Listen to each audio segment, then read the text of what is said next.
जो बेस है त्रिकोणमितीय अनुपातों के मध्य संबंध जो होते हैं उनपे उस पर बेस्ड है हम थोड़ा सा रिवाइज कर लेते जो हमने पिछली क्लासेस में पढ़ा है कि जो अगर यह एक समकोण त्रिभुज है, मान लीजिए मैं इसका नाम लिख देती हूँ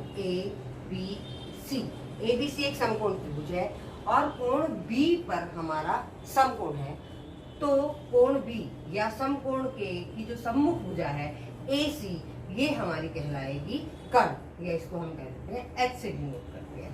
और जो हमारा कोण बनेगा कहीं भी जो दो भुजाओं के बीच में कोण बनता है, मान लो ये कोण बन रहा है हमारा, तो इसके जो सामने वाली जो भुजा है वह हो जाती है लंब, और लंब को हम डिनोट करते हैं P से। फिर हमारी एक भुजा बचती है वो कहलाती है आधार, आधार को हम डिनोट करते हैं B से। तो एक चीज बिल्कुल आपको क्लियर हो गई होगी कि समकोण के सामने की भुजा जो है हमारी H यानी हाइपोटेन्यूज या कर्ण, और हमारा जो दो भुजाओं के मध्य एक कोण बनता है उसके सामने की भुजा जो है उसको कहेंगे लंब, उसे P से डिनोट करेंगे, और जो अन्य भुजा बच गई वो है आधार। तो हम देखते हैं, एक बार याद भी करते हैं साइन थीटा क्या होता है हमारा। तो साइन थीटा वहां पे हमारा होता है P/H, और कॉस थीटा क्या होता है हमारा कॉस थीटा होता है हमारा B/H, और टेन थीटा क्या होता है, टेन थीटा होता है हमारा P/B। और इसी का यदि ये जो साइन का प्रतिलोम होता है कॉसेक, कॉस का प्रतिलोम होता है सेक, और टेन का प्रतिलोम होता है कॉट थीटा। तो अगर हमारा साइन थीटा P/H है तो कॉसेक थीटा हो जाएगा हमारा H/P, और कॉस थीटा अगर हमारा B/H है तो सेक थीटा हो जाएगा हमारा H/B, और टेन यदि हमारा P/B है तो कॉट हमारा हो जाएगा B/P। तो ये चीजें हमने थोड़ा सा पिछला रिवाइज किया। अब इसमें एक उदाहरण दिया हुआ है जिसमें एक इस तरह का राइट एंगल ट्रायंगल यानी समकोण त्रिभुज बना हुआ है, उसमें जो समकोण त्रिभुज के सामने की ये भुजा दी हुई है और उसकी जो लेंथ दी हुई है वो 5 दिया हुआ है, 5 यूनिट्स। तो ये हो गया हमारा इसका मतलब H। और मैंने आपको बताया कि इन दोनों भुजाओं के मध्य जो कोण है उसके जो सामने की भुजा है वो कहलाती है लंब। तो हमारा हो गया 3 हो गया P, और जो बचा वो हो गया हमारा B। तो अगर हमें साइन थीटा लिखना है तो साइन थीटा हमारा क्या होता है P/H। तो P कितना है इसमें, P है 3 और H है 5, तो साइन थीटा हो गया हमारा 3/5। ऐसे ही कॉस थीटा हमारा होता है B/H। B कितना है हमारा 4 और H है 5, तो कॉस थीटा हो गया हमारा 4/5। ऐसे ही टेन थीटा होता है हमारा P/B, तो P कितना है हमारा 3 और B कितना है हमारा 4, तो टेन थीटा हो गया हमारा 3/4, यानी ये कहलाएगा हमारा P/B। इसी तरह से जो साइन का मैंने कहा है आपको, साइन का प्रतिलोम जो होता है वो होता है कॉसेक थीटा, कि अगर हमारा साइन थीटा है P/H तो कॉसेक थीटा हमारा हो जाता है H/P। इसका मतलब जो यहाँ पर कॉसेक थीटा हो जाएगा आपका 5/3। ठीक है, ये हो गया H/P इक्वल टू 5/3।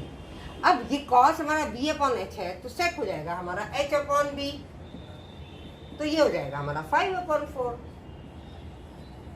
और कॉट अगर हमारा यहाँ 3/4 है तो कॉट होता है हमारा P/B 10, तो कॉट हो जाएगा हमारा B/P,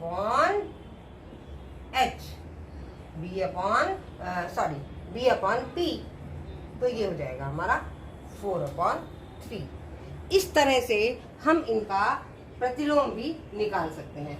इसी तरह से हम यहाँ साइन थीटा जो है हमारा 1/cosec होता है, तो 1/, अब हमने कॉसेक कितना निकाला, कॉसेक निकाला हमने 5/3, तो इसको अगर हम यहाँ 5/3 लिखेंगे और इसको हम इस तरह से करेंगे तो ये ऊपर जाके इसका उल्टा हो जाता है 3/5, 1 × 3/5 तो आ जाएगा 3/5। इसका मतलब जो साइन थीटा हमारा आ गया 3/5 हो गया, जो हमने पहले देखिए यहाँ निकाला हुआ है।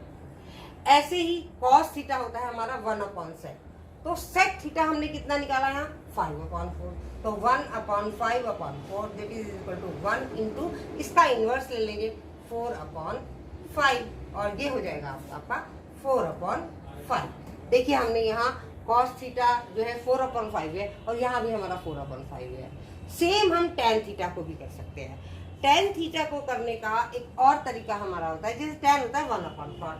अब 1/cot क्या है, 1/cot कितना है हमारा, cot होता है हमारा b/p, तो b/p कितना है 4/3, तो इसको हम लिखेंगे 4/3, इसको कर दिया 1 इंटू दिया जाएगा 3/4, तो 3/4 क्या आ गया हमारा यहाँ tan थीटा, tan थीटा हमने 3/4 लगाना है। ऐसे ही हम इन रेशियोज को कैलकुलेट कर लेंगे। परंतु इसमें एक और बहुत इंपॉर्टेंट चीज है कि जो साइन थीटा है वो हमारा 1/cot थीटा तो होता ही है, या cot थीटा 1/sin थीटा तो होता ही है, पर tan थीटा जो है वो हमारा sin theta upon cos theta भी होता है। तो हम यहाँ इनकी वैल्यूज भी डाल के देखते हैं कि क्या tan थीटा हमारा यही आता है जो हमने पहले निकाला हुआ है। तो हम sin थीटा की वैल्यू डालते हैं। हमने देखा यहाँ हमारी sin थीटा की वैल्यू जो थी यहाँ आई है, जो यहाँ आई ये थी हमारी 3/5, तो हमने इसको यहाँ लगा दिया 3/5 अपॉन, और cos थीटा की वैल्यू आई हमारी 4/5, हमने लिख दिया यहाँ 4/5, क्योंकि आपको पता है कि tan theta sin theta upon cos theta भी होता है, तो sin थीटा की जगह sin थीटा की वैल्यू डाल दी, cos थीटा की जगह cos थीटा की वैल्यू डाल दी। अब इसको हमने सॉल्व किया तो 3/5 और ये जब ऊपर जाएगा तो हो जाएगा ये 5/4, इसको हमने कट किया तो वैल्यू आ गई हमारी 3/4। जो आप ऐसे देखेंगे कि ऐसे भी हमने जब वैल्यूज निकाल के देखी थी 1/cot करके तभी भी 3/4 आई थी, चाहे हमने tan थीटा को sin theta upon cos theta करके देखा तभी भी वैल्यू 3/4 आई है। ऐसे ही आप इन वैल्यूज को भी कैलकुलेट कर सकते हैं। तो इसमें एक उदाहरण दिया हुआ है जहां दिया हुआ है sin थीटा जो p/h है इज इक्वल टू 24/25। 24/25 जो है वो आपका लंब और कर्ण के बीच का अनुपात दिया हुआ है, क्योंकि बेसिकली हम अनुपातों के बीच जो संबंध है उसी को स्टडी करते हैं। तो 24/25 जो है वो लंब और कर्ण के मध्य का अनुपात है, तो इसका मतलब ये 90 डिग्री का एंगल होगा। अगर ये h है तो ये 90 डिग्री का एंगल हो गया। अब ये 24 दिया हुआ है, ये 25 दिया, ये हमें 24, इसको हम लिख सकते हैं 24/25, ये एग्जैक्ट वैल्यूज नहीं है। तो जो हमारा लंब और कर्ण के बीच का रेशो 24/25 है, तो अब हमें मानना पड़ेगा कि इसकी एक्चुअल वैल्यू क्या है, ये हमें पता नहीं है। तो हम क्या करते हैं कि माना P बराबर है 24K and H is equal to 25K। हमने ये जो है वैल्यूज के हमने मान ली। तो जब हमने ये माना है तो हमें क्या करना पड़ेगा, हमें ये निकालना होगा। इसको निकालने के लिए हम क्या करते हैं, यहाँ हम पाइथागोरस प्रमेय लगाते हैं। इसका मान लो हम नाम रख देते हैं कि ये है A B C, तो और ये है हमारा H और ये है हमारा P। तो पाइथागोरस प्रमेय के अनुसार क्या होता है, पाइथागोरस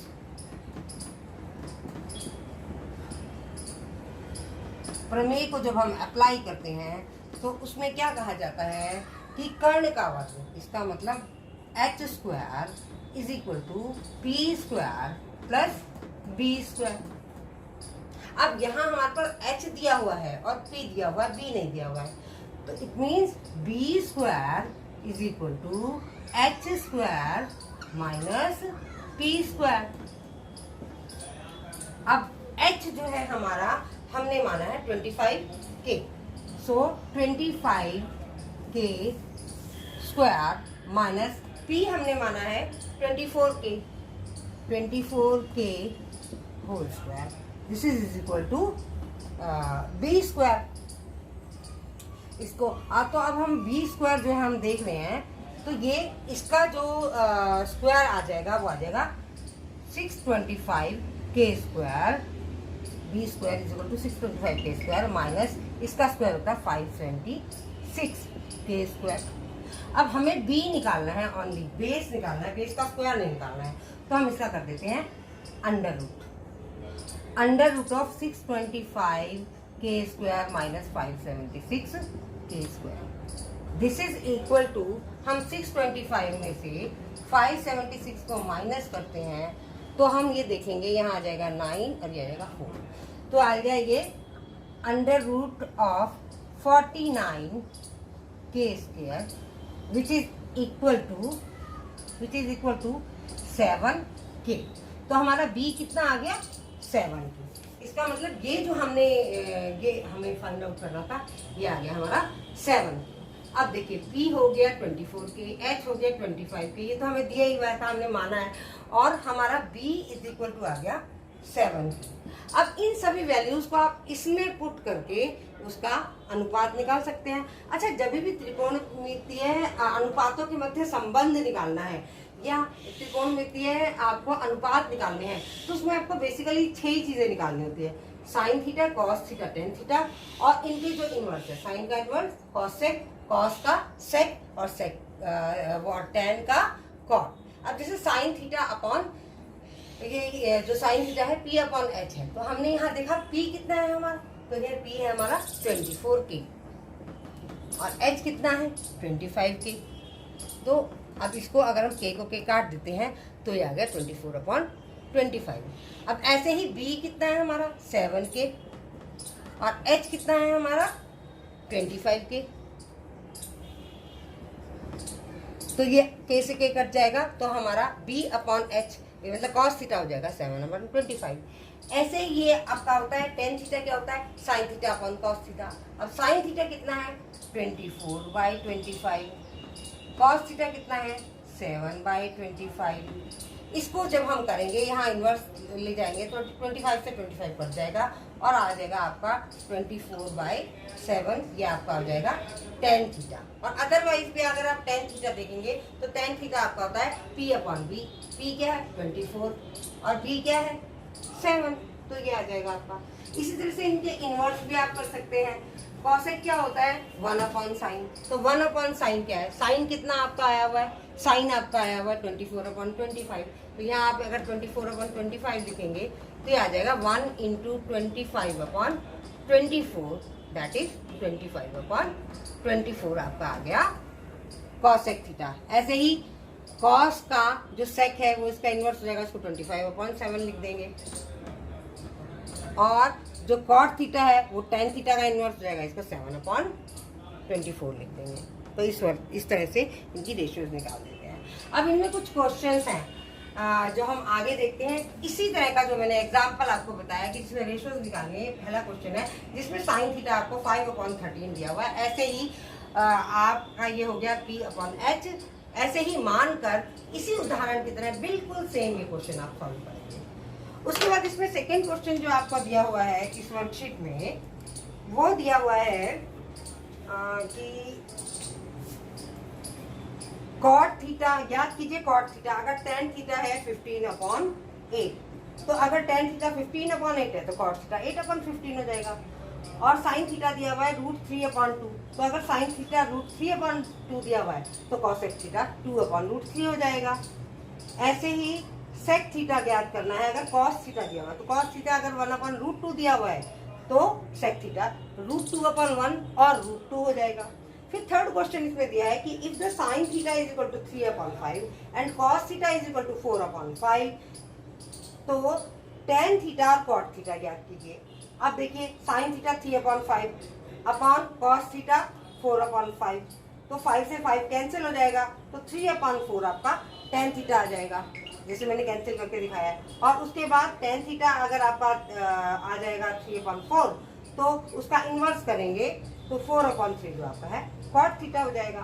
फिर एक और क्वेश्चन दिया है जिसमें मिलान करना है, उसमें ये क्वेश्चन देखिए, स्तंभ ए दिया हुआ है और स्तंभ बी दिया हुआ है। स्तंभ ए में दिया है cosec theta, tan theta, sec theta, ये इनको मिलाना है कौन किससे मिलता है।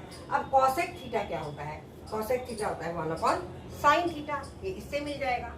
ऐसे ही टेन थीटा है, अब टेन थीटा हम देखते हैं, टेन थीटा में या तो 1 अपॉन कॉट थीटा होता है, वो यहाँ है नहीं, तो tan theta is equal to sine theta upon cos theta.